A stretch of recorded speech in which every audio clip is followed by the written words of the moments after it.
What's up, YTPC?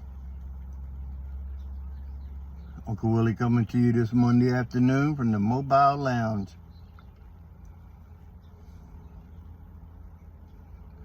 Trying to get a couple puffs in on this because I'm going to be running my mouth here in a few minutes.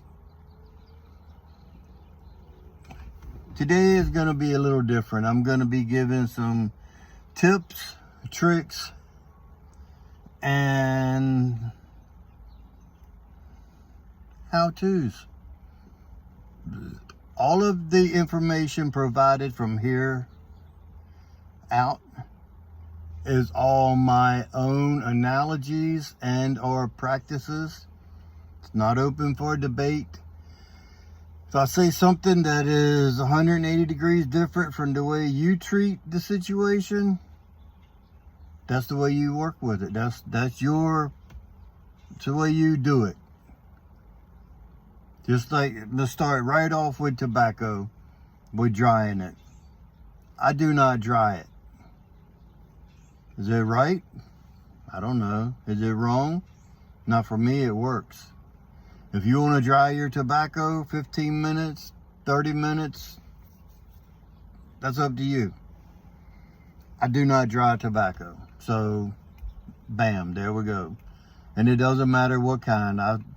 This right here is a flake. I didn't fold and stuff. I rubbed it out, prepped it, packed it, and been smoking it. So anyway, let me sit that down for a minute. I'll tell you what it is here in a few seconds. A few minutes, rather.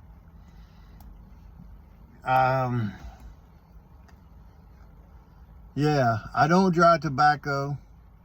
If I'm smoking a plug, even a dense plug, I slice it down into flakes, or as good as I can possibly cut a flake, rub it out, break it up, pack it, and smoke it. Loose flake, still rub it out, pack it, just the way I do it. Works for me. I don't do the 3-pinch method where I went over this a couple weeks ago, because I don't know how hard the baby's hand is when you're pushing it in. That's going to the wayside. You just pack your bowl the best you know how, because you've been smoking a pipe for a couple years off and on. So you kind of know how to pack your bowl, what works for you.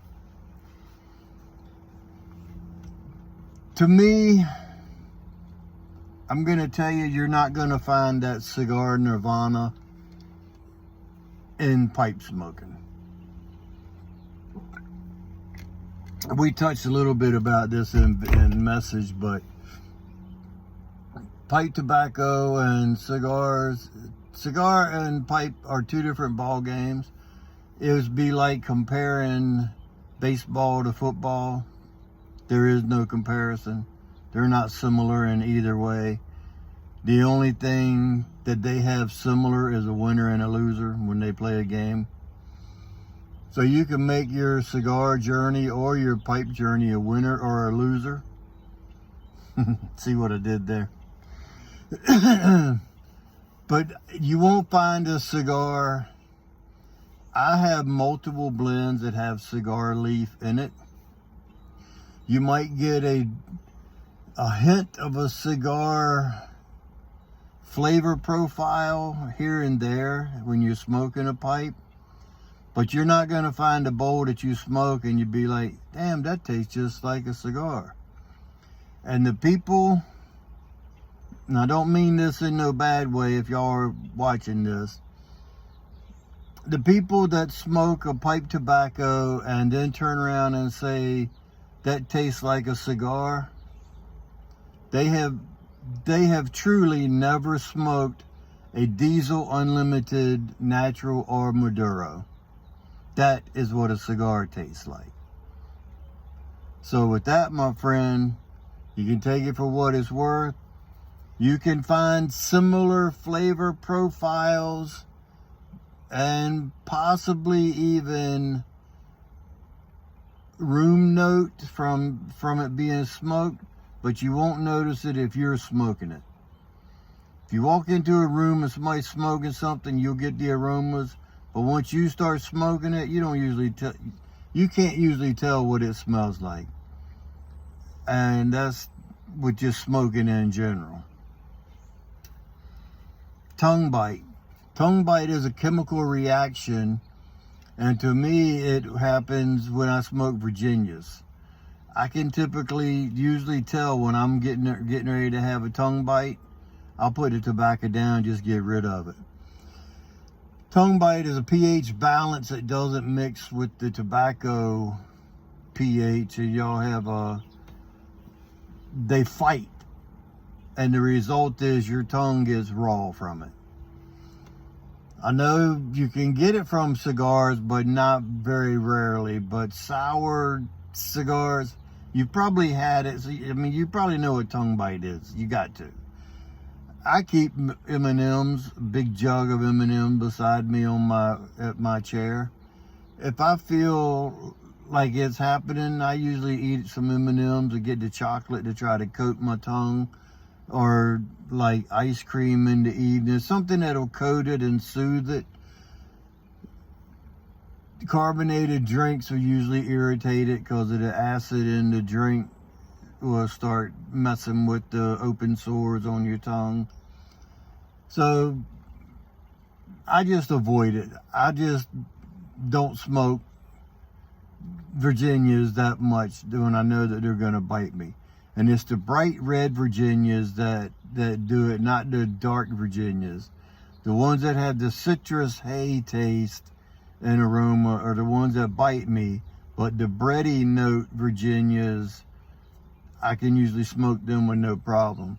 That's when I use a filter, when needed. I did a video a couple weeks ago, last week or whatever, on filters. You can go back and look at that one. So that way we're not going to get into filters in this video. I didn't bring a jar out to show you, but when you're jarring your tobacco, you can actually find a place online. It's called tobacco lids or something. Anyway, you can get stickers made. You had to provide the stickers. Make those and put on your jars for labeling. Custom labels or something. I'll find out what it is and let you know in Messenger. But cigar blends, I've noticed that you were smoking a Vapor. A Vapor is a Virginia / Perique blend, not Paraque, Perique. Just pulling your chain, bud. That's like with Latakia, people call it. Some people call it Latakia. Some call it Latakia. There's no right way. There's no wrong way. There's just my way. And show you the typical types of tins that there are. These are the ones that I've ran into in my collecting. These are typically like Galworth and Hogarth, which that's what this is, and the CH means chocolate. Tell you about that in a minute. It actually says it on the back, Bob's Chocolate Flake. These square tins like this from Galworth and Hogarth and Sam Galworth, they are heat sealed, not vacuum sealed. Heat sealed. They have this little strip of rubber around that, and when they seal it, metal, rubber, metal. So the rubber in there is what's creating the seal. They don't vacuum it. Then they put a little strip of cellophane around it, and as we know, as you know, cellophane is breathable. These are not for long-term storage. If you got these in your cellar, anything within the last couple years from these guys is best to open it and jar it. Anything that's 5 years or older was vacuum sealed, and the difference in that, you'll see the vacuum sealed like this one, I don't know how well you can tell this, but this lid is actually concaved from where they sucked the air out and vacuum sealed it. They don't do that anymore with the Galwith company stuff. And keep that out for a minute, I'm gonna tell you about it. This, I've had this for a year. It's still sucked in. If I was to open it, it'd be like opening a pop. It'd be. But this tin here, it screws on. This tin will last, well, I've had it for a year and I know it's still good. It'll last for 4, 5, 10 years, whatever, in your cellar. They don't typically go bad. These will over time. So the best thing to do, if you have a meal, well, I don't know what they're called, seal a meal, where it vacuum seals your meats and whatever you're going to be freezing, you can put that in this and save it in the tin, and that will suck out the air and make it airtight for you. And the next tin, or this is these types, and these will last a long time. This tobacco's been in here for a year, because this release date was February of 22, and the production date was March of 22. I don't know how they tinned it before they produced it. I mentioned that last week, but somehow Cornell and Deal performed their magic, and bam, they did it. Because right there it tells you 2/22, and then right there it tells you production date is 3/22. So they had it tinned up before they produced it. But anyway, that's another story. This plastic tin does seal on there and create an airtight seal. And to make you give yourself a false sense of security, throw a Bovita pack or a Boost pack or whatever in there with it. This has been in here for a year and it's still perfect moisture for smoking. And last but not least with the tins is the trusty old paint can. This is from 21. This is from November of 21. Bovita pack in there with it. And this stuff is just as perfect, pristine. Look at those coins. This stuff is just, well, that's a different video for that. But those are the different type tins. These will last quite a while, especially with the Bovita pack in it. Get the little Bovita packs. And like I say, this is from November of 21.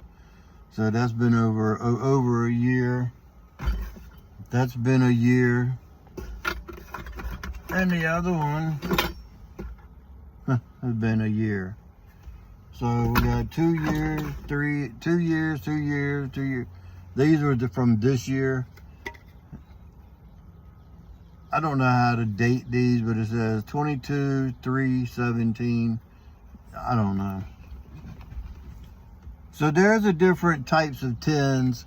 These being the notorious for popping, and because these will pop with it only being heat sealed. If you got a bunch of these in your cellar, whatever you want to call it, a box full of pipe tobacco, whatever, and they get bumped around and knocked around, they will pop loose, and Boswell's will sell these after they've had them for 6 or 8 months. If they didn't sell any of them, they'll sell them as pop tins, and they'll give you a couple dollars off on them. Then you just rehydrate them. Next is rehydrating. But this blend, we were talking about the Virginia Perique blend a minute ago. This has Virginia, Latakia, burley with hints of cocoa and vanilla. The smell, the tin aroma of this does have a cocoa aroma in it. I detect no vanilla in the room note, the tin note, or in the lighting of it and smoking it. Latakia, they've got that as a second component. It should be the last component. It's only 7% Latakia in here. So I know there's more burley than there is Latakia. But Virginia is the front runner. But with it having that topping on it, it doesn't bite me, because the Galwitz Blends has the best Virginias in the world, according to me. They source the best tobaccos. But this here, it says a medium flake with a touch of Latakia. 7% is the right amount of Latakia. I was gonna say something.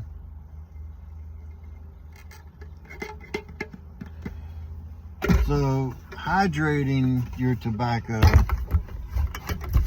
Oh yeah, I wanted to show you this little thing.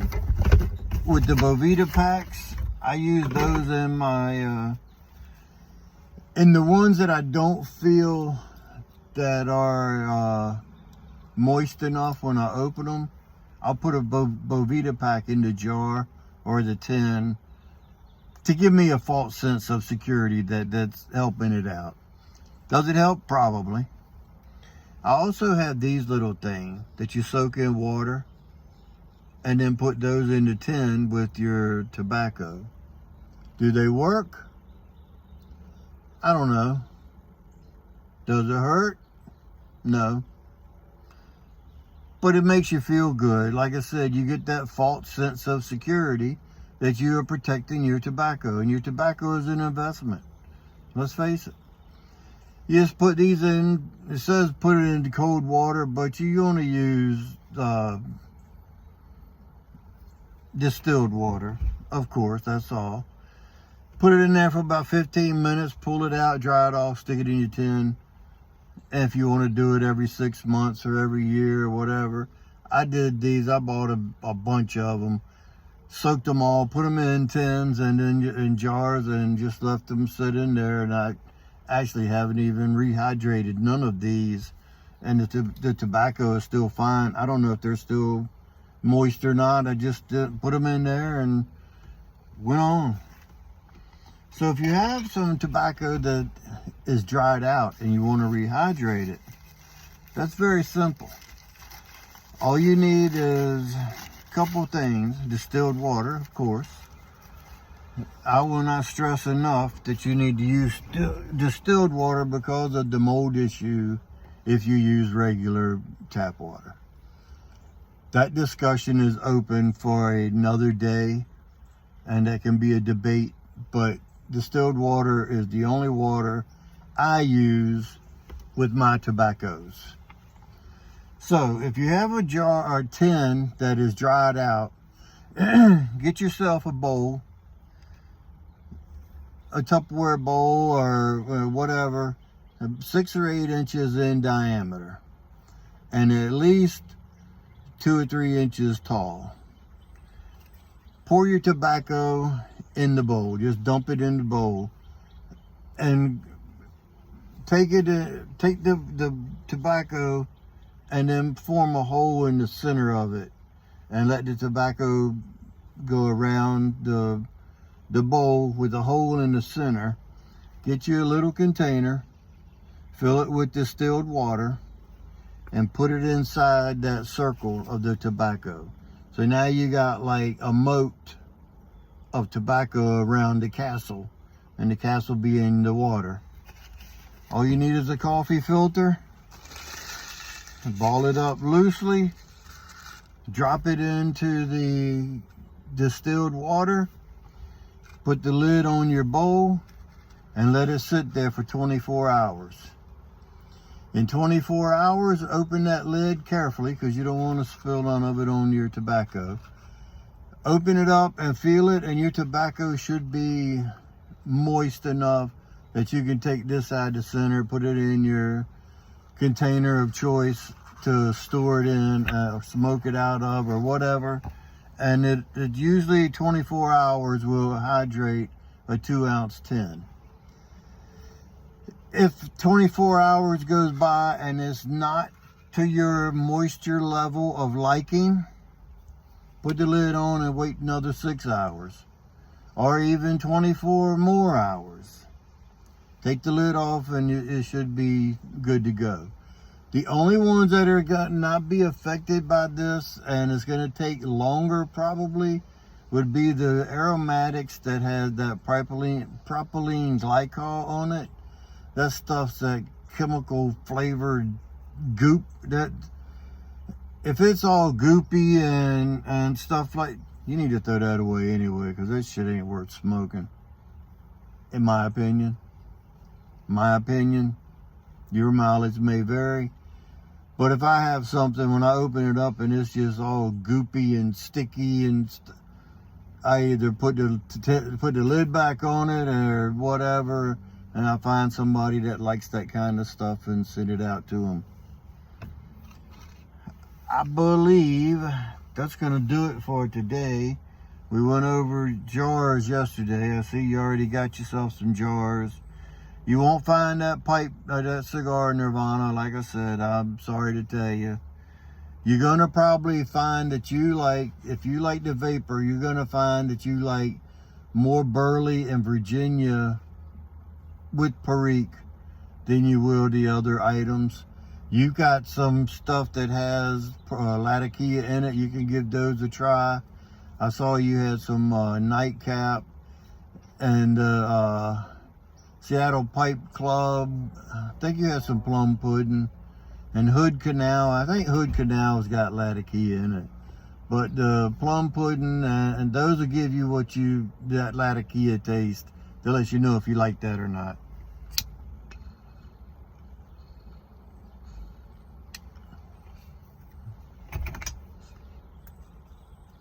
Don't over tamp when you're smoking. Virginias, when you're smoking Virginias, they'll end up getting a crust on the top and it makes it hard to keep lighting. So that's why I keep that little poker out.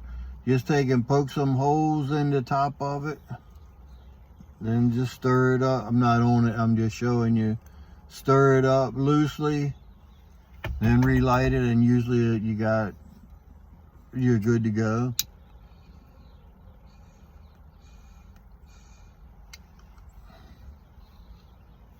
I am smoking my Ardor Urano series, fantasy series from 2015.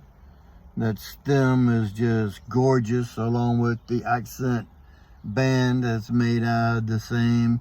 I call that the coffee and cream stem on it. The rustication is just unique, very beautiful. In it, I have some Galton Hogarth bulk. I have a big old jar of Dark Flake unscented. That's what I'm smoking.